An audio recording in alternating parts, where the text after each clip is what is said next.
So different mindfulness teachers and practitioners have a different way of describing mindfulness, what we would say working definition of mindfulness. So Jon Kabat-Zinn, who started mindfulness-based stress reduction programs in Massachusetts Medical School in 1970s. He describes mindfulness as a particular way of paying attention, systematic way of paying attention on purpose in the present moment. And the important aspect that I feel about this is, he says, without being judgmental, so paying attention in a particular way on purpose. So there's intention involved, it's deliberate, one chooses to pay attention, and it's without judgmental, or to put it in positive terms, it's with acceptance. So that's how he describes mindfulness. Now, Professor Mark Williams, who is a cognitive behavior therapist, and he and his colleagues, they started mindfulness-based cognitive therapy programs, interventions. And now he describes mindfulness as awareness.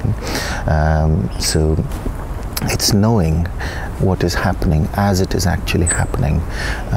So if it's a lovely day, nice sunny day, one is aware that it's a beautiful day, and if they're walking, they know that they're walking as they're doing it.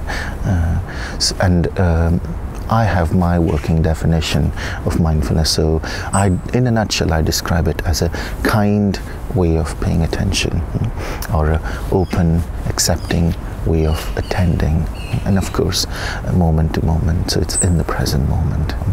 So although these different teachers are talking about or approaching mindfulness in different ways, I think these three ingredients are similar in mindfulness. So they're talking about attention, attending, they're talking about intention, and it's interesting, intent is to do with the heart, and courage is to do with the heart as well, and attitude. So it's not just what we attend to, how we attend to is also a huge part of mindfulness tradition.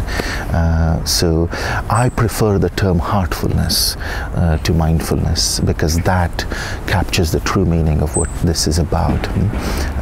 Kindness and compassionate way of being present moment to moment to moment.